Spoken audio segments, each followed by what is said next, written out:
A Armadilha das Revoluções Coloridas. Publicado no novacultura.info em 18 de dezembro de 2024. É impossível falar de revoluções coloridas sem mencionar o nome de Gene Sharp.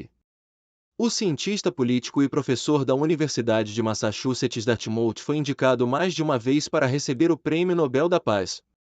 Gene Sharp ficou conhecido pelos livros, em específico seu manual de intervenções não violentas intitulado Da Ditadura à Democracia. O livro foi traduzido para 24 idiomas e distribuído pela CIA e por ONGs financiadas por grandes bilionários, como George Soros e os irmãos Koch, National Endowment for Democracy, NED, United States Agency for International Development, USAID, Freedom House, Open Society Institute McCain Foundation, Clinton Foundation, em resumo, por instituições públicas e privadas que possuem como pano de fundo os interesses norte-americanos principalmente, ou de Bruxelas. Estas ONGs operam sob fachadas tais como ensinar democracia e direitos humanos, desenvolvem quadros que consistem em estudantes idealistas e políticos insatisfeitos, para lançá-los contra o governo existente, cuja independência e soberania Washington pretende restringir. O pensador estadunidense defende em sua obra a luta não violenta, travada em diversos campos como social, político, econômico, psicológico e conduzida pelas camadas populares ou mesmo por instituições. O processo ocorre através de protestos, greves, boicotes e marchas. Com uma única meta, a subversão da ordem, a derrocada de determinado governo, claro, em prol dos interesses do imperialismo, que pode se aproveitar do caminho aberto para intervir mais explicitamente se necessário. Essas ONGs insuflam a população contra o governo, que saem para a rua de forma espontânea e pelos valores democráticos. As revoluções coloridas na Ucrânia, Eurásia em países da antiga União Soviética e a deplorável Primavera Árabe consistem em grandes exemplos dos ensinamentos de Sharp. Essas revoluções sempre começam com os pretextos de export of democracy, corrupção, fraude eleitoral, meio ambiente e mesmo pautas sociais como aumento da passagem no transporte público. Por não possuírem um horizonte político de um partido de massas, organização tática e estratégica pré-definidas, esses fatores fizeram com que fossem arrebatadas pela mídia reacionária, por políticos oportunistas, pelas ONGs que seguem a cartilha de Gene Sharp e contam com o financiamento das elites mundiais. O pensamento de Sharp teve variações de país para país e de ocasião para ocasião, mas a essência de suas obras são sempre visíveis.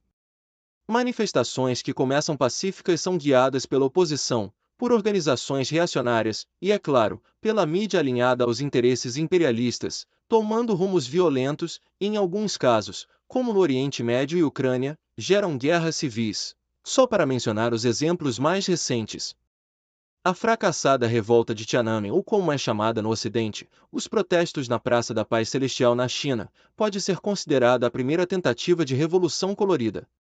A mídia ocidental, principalmente por meio da icônica cena do jovem estudante bloqueando o caminho de um tanque de guerra, a manifestação não violenta de Sharp, quis passar a imagem de um levante popular de massas oprimidas sufocadas pela ditadura comunista chinesa. Na ocasião, a edição pirata do Diário do Povo demonstra de forma clara que os incidentes da Praça Tiananmen em 1989 não foram questões exclusivamente relativas à China.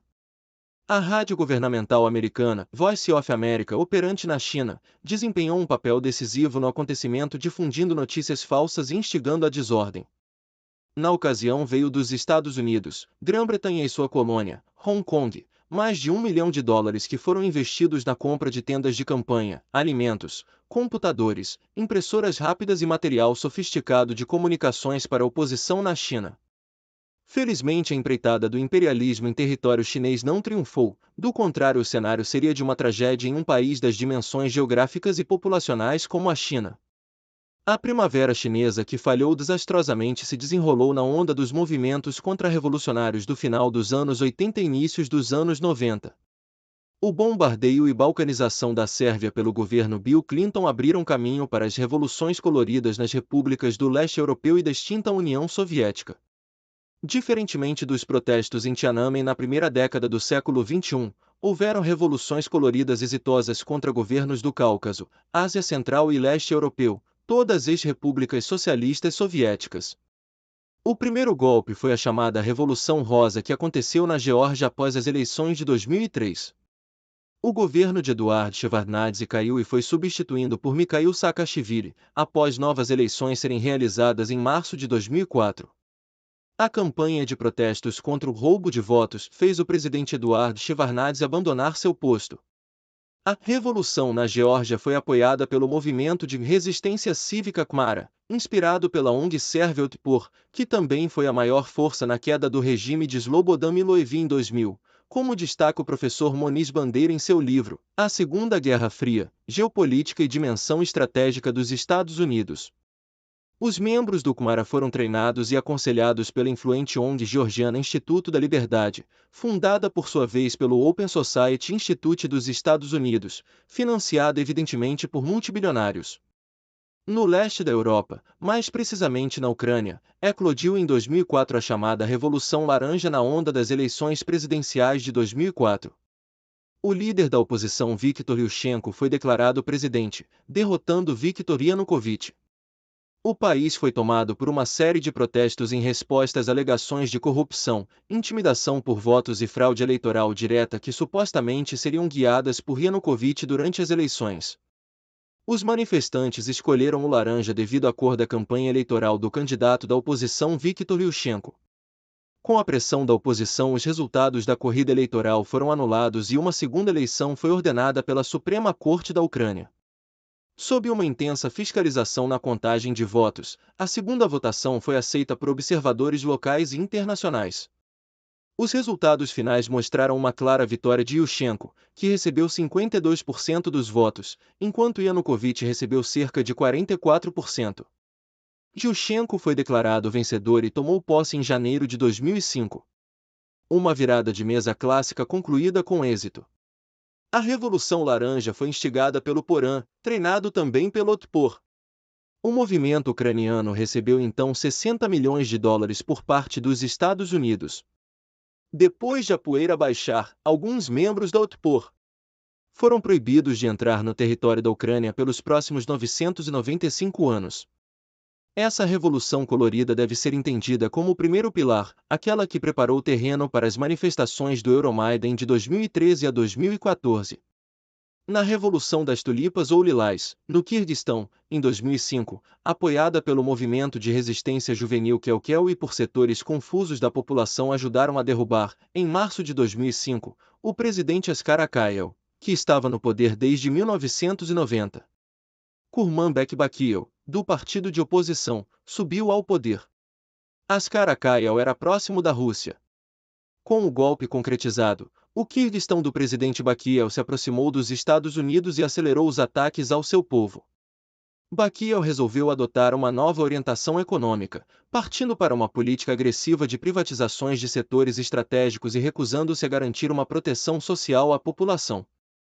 Além do aumento nas tarifas de energia elétrica, calefação etc., facilitou a venda de companhias de telecomunicações, fato que teria uma péssima repercussão entre a população. Como se não bastasse, algumas empresas ficaram sob controle da família de Bakiyev. Um acordo da base militar estadunidense pelo também foi fechado e o petróleo russo que passa pelo seu território foi revendido mais barato para os norte-americanos.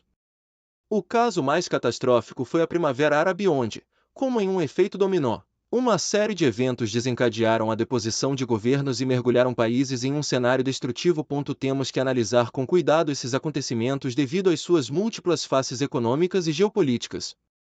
Países do Oriente Médio e Norte da África como Tunísia, Egito, Iêmen, Líbia, Argélia, Bahrein e Síria, sendo esse último o único que no final das contas mais resiste, foram tomados por uma imensa onda de protestos no ano de 2011. Antes da Primavera Árabe, alguns países vinham de governos decadentes, como é o caso de Tunísia, Egito e Argélia.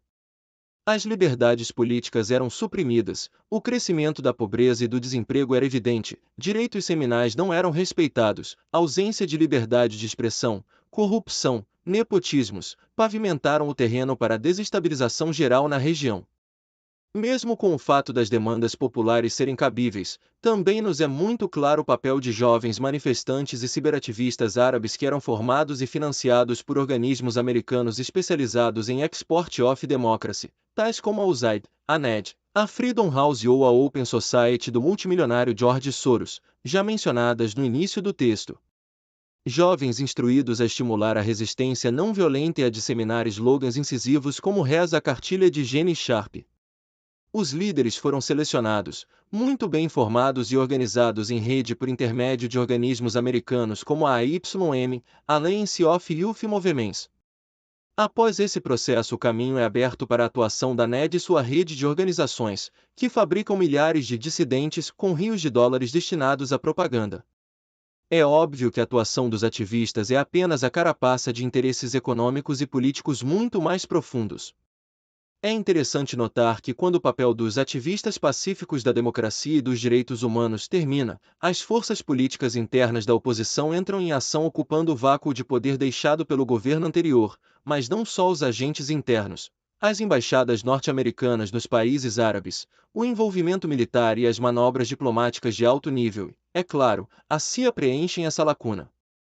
Conhecendo a natureza do imperialismo norte-americano, não temos dúvidas da participação decisiva desse país no curso dos acontecimentos em Oriente Médio e Norte da África.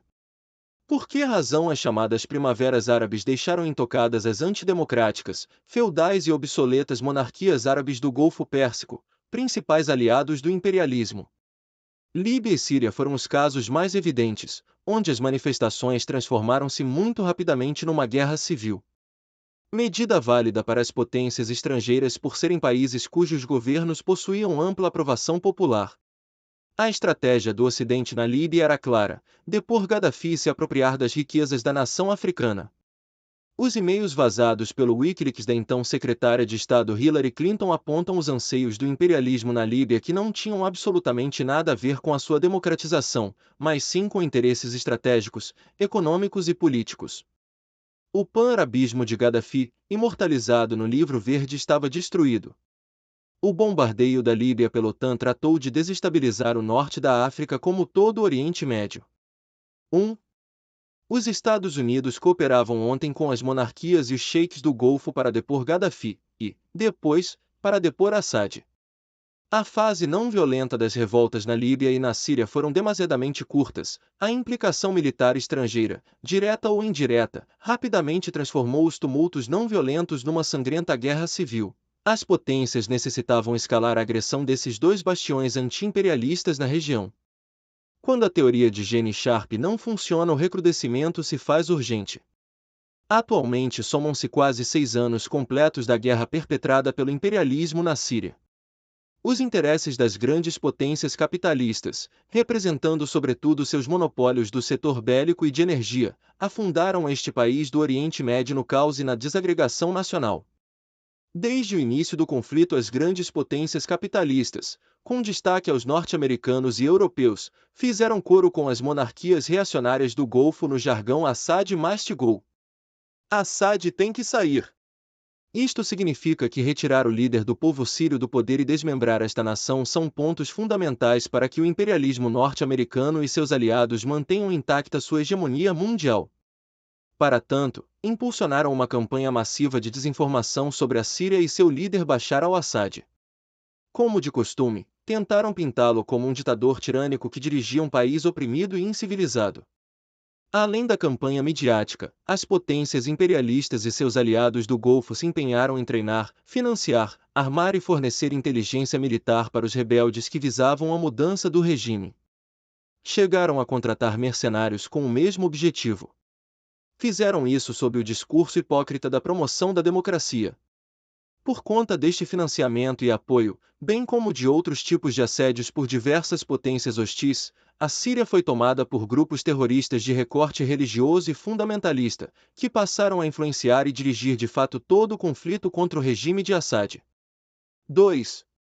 O conflito na Síria caminha para o seu fim, se desenha mais uma derrota histórica do imperialismo que não conseguiu derrubar Assad, mas que tenta através da influência dos curdos no local fragmentar a Síria. Em resumo, esse é o papel dos Estados Unidos na região: destruir países, dizimar milhares de árabes, e financiar os jihadistas degoladores do Daesh. No presente momento, estes dois países estão mergulhados em um cenário de instabilidade geopolítica. Um estudo recente mostrou que em 5 anos, mais de 1.400.000 vítimas, mortos e feridos, às quais é preciso ajuntar mais de 14 milhões de refugiados, 833 mil milhões de dólares de prejuízo, dos quais 461 mil milhões em infraestruturas destruídas e em locais históricos devastados, além da perda em termos de turismo. Aí está o saldo da Primavera Árabe que não teve nada de árabe. Esse projeto de balcanização do Oriente Médio não é nada recente e não foi criado no governo Bush, como muitos imaginam. Em 1982, Oded Shein, um alto funcionário do Ministério dos Negócios Estrangeiros israelita, cria o Plano Yinon, que tinha como objetivo desfazer todos os estados árabes existentes e reorganizar o conjunto da região em pequenas entidades frágeis, maleáveis e incapazes de enfrentar os israelitas. O famoso dividir para governar. A Turquia em 2013 do então primeiro-ministro Recep Erdogan também foi alvo de uma revolução colorida. O caso turco começou com um protesto ambiental pacífico contra a demolição do Parque Taksim Gezi. Os ânimos se acirraram e após a resposta policial o protesto em Gezi prontamente se transformou em marchas contra o governo turco. O protesto ampliou-se e tomou feições antigovernamentais, se espalhando por outras cidades do país, com adesão de cerca de 2,5 milhões de pessoas. Na onda dos acontecimentos, Erdogan coloca a culpa na imprensa estrangeira e nas redes sociais pelos acontecimentos, além de afirmar que os protestos fazem parte de movimento externo para frear crescimento da Turquia. 3. Como no caso da Primavera Árabe, tivemos na Ucrânia um saldo destrutivo durante e após a Revolução Colorida, pois em ambos os casos foi descartado a atuação duradoura dos manifestantes pacíficos. A revolução na Ucrânia foi chamada de Euromaidan, Euro de União Europeia, e Maidan refere-se à Praça da Independência, principal praça de Kiev, a capital do país. O então presidente Viktor Yanukovych se recusou a alinhar a Ucrânia com os interesses do Ocidente e uma aproximação da Rússia era visível. Assim, para o imperialismo não tem meia palavra, e Yanukovych deve ser derrubado. A Ucrânia era e é um país economicamente debilitado, a corrupção abatia a política e geralmente são essas as condições no cenário interno que abrem caminho para Washington inundar o país com seus interesses econômicos e geoestratégicos, através de ONGs financiadas pela NED, USAID, CIA e outras instituições públicas e privadas. Para não ser diferente, a mídia internacional, principalmente em veículos como CNN, Fox News e BBC, o Netflix no documentário Winter on Fire, vem para Psychological Warfare, ao repetir e reproduzir incessantemente a versão de que as manifestações foram uma mera expressão do descontentamento das massas. O Euromaidan gerou 26 mortes e lançou o país em uma guerra civil que dura até hoje. Sem contar a ascensão do fascismo por meio de partidos ou grupos paramilitares. O apoio de figuras como os senadores norte-americanos John McCain, Partido Republicano, e Christopher Murphy, Partido Democrata, é mais do que escancarado. 4. Para o economista Paul Craig Roberts, a Ucrânia ou a parte ocidental do país está cheia de ONGs mantidas por Washington cujo objetivo é entregar a Ucrânia às garras da União Europeia, para que os bancos da União Europeia e dos Estados Unidos possam saquear o país como saquearam, por exemplo, a Letônia, e simultaneamente enfraquecer a Rússia, roubando-lhe uma parte tradicional e convertendo esta área em área reservada para bases militares de Estados Unidos. OTAN. 5. O golpe de Estado ucraniano teve uma dupla função: primeiramente entregar a Ucrânia de bandeja para os interesses do Ocidente, UE e Estados Unidos, para que os bancos parasitem o país como fizeram com a Letônia, e isolar cada vez mais a Rússia econômica e politicamente, postando as tropas da OTAN nas suas fronteiras. O golpe desferido na Ucrânia teve atuação incisiva National Endowment for Democracy. O NED foi criado em 1983 com o objetivo de promover a democracia nos países estrangeiros, leia-se, infiltrar-se principalmente na Europa ex-soviética do leste. Hoje o NED financia organizações não governamentais em países que os Estados Unidos visam desestabilizar politicamente. Segundo a secretária de Estado assistente Victoria Nuland, Washington gastou $5.000 milhões na Ucrânia a angariar apoio de políticos e criar ONGs. Na Rússia, o presidente Vladimir Putin, conhecendo a natureza de atuação dessas ONGs, proibiu o estabelecimento destas em território russo. 6.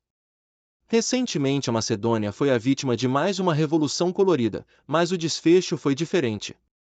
Em 2015 o governo macedônio recusou-se a participar das sanções de Washington contra a Rússia. Em contraponto, apoiou o projeto do gasoduto russo Turkish Stream, que fornecerá gás natural à Europa via Turquia e fronteira grega. Não demorou para uma série de protestos encherem as ruas do pequeno país balcânico sob pretexto de corrupção do então primeiro-ministro e seu partido. Nada de novo para quem conhece as revoluções coloridas. Quem que sai para as ruas? O cidadão comum, despolitizado, sem partido, que tem como principal preocupação a sua vida particular e na onda das manifestações adere às palavras de ordem, liberdade, democracia, direitos humanos, etc. Seguindo os mandamentos de Sharp, a Revolução Colorida da Macedônia também possuiu lideranças fabricadas e lapidadas, propaganda massiva, principalmente pelas redes sociais e ONGs. Mas algo diferente ocorreu dessa vez. Os planos do imperialismo e da oposição caseira não deram certo e o tiro saiu pela culatra no seu próprio campo de jogo, as ruas do país. As respostas governistas foram incisivas como também a dos habitantes pró-governo. É interessante notar o papel da mídia alternativa em disseminar informações ligadas à concretude dos acontecimentos. Em síntese, tivemos na Macedônia uma espécie de contra-revolução colorida.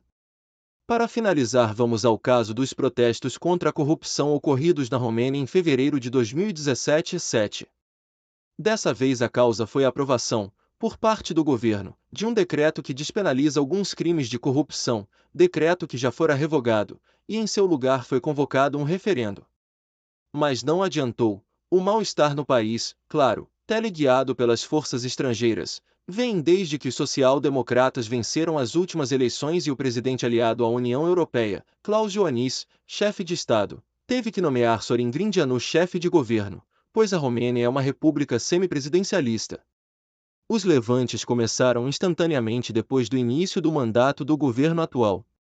O presidente do país, da direita pró-austeridade e globalista dirigida por Bruxelas, não teve alternativa senão nomear um governo social-democrata após a vitória esmagadora do PSD, Partido Social Democrata, nas últimas eleições, com 48% dos votos. Antes de ser aprovado o Decreto 13, que supostamente despenaliza alguns supostos crimes de corrupção, o presidente direitista, passando por cima da Constituição, participou da manifestação contra o governo, ou seja, posicionando-se como presidente da minoria do país contra a maioria, que elegeu o PSD. O Partido Social Democrata, PSD, é um partido capitalista que só se diferencia dos outros porque aposta um pouco mais em políticas sociais. Os meios de propaganda da direita fizeram uma campanha brutal contra o decreto. O povo foi para as ruas motivado pelas já conhecidas ONGs. As páginas de Facebook também atuaram incessantemente no processo. Então temos como resumo da ópera a tentativa é derrubar o governo social-democrata para acabar com suas políticas sociais que não interessam ao capital estrangeiro e para que as multinacionais tenham total domínio. As manifestações de junho de 2013 no Brasil não entraram na lista porque o assunto merece um texto à parte e um olhar mais profundo. Ficou mais difícil para os Estados Unidos e seus serviçais intervirem de forma violenta e direta como nos tempos da Guerra Fria, seu império vem em queda livre e suas teias de influência estão se rompendo devido à ascensão de uma ordem multipolar mais alinhada à Rússia e China. A cartilha de Sharp, com as redes sociais, ONGs, manifestantes infiltrados, as elites e mídias locais, a oposição babando e um povo despolitizado e ludibriado como massa de manobra, são os ingredientes desse novo modus operandi do imperialismo para desestabilizar e golpear governos mundo afora. O texto é dedicado ao professor Luiz Alberto Moniz Bandeira, um dos maiores intelectuais brasileiros vivos. Dedicou-se como poucos em desmascarar as múltiplas faces do imperialismo. André de Lucas. Notas. 1 https://www.wikileaks.org/Clinton e e-mails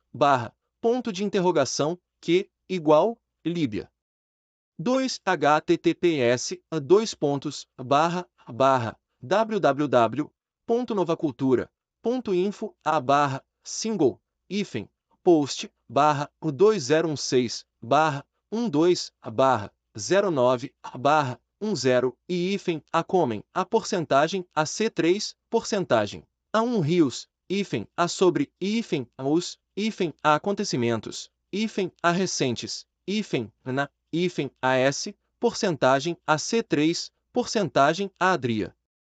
3 http, notícias.terra.com, Europa, Premier, a turco, a culpa, a imprensa, a estrangeira, a redes, a sociais, a por, protestos, 33127B2F210000000DC6EB0ARCRD.html 4 http://www.businessincider.com John Macken Amites Oli Atenibok in a Ukraine a 2013 12 5 http://www.vermelho.org.br/prosapoesia/notícia/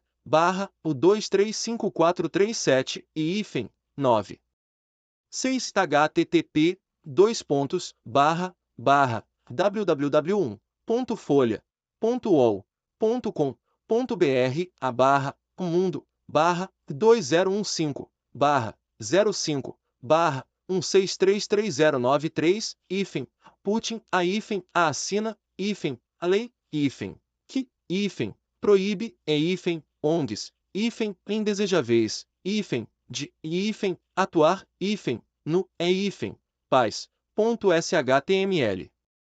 7 http://eg1.globo.com/jornal a nacional notícia o 2017/02 Romênia a protestos a contra perdão a acusados de corrupção.html Artigo publicado originalmente em 2017.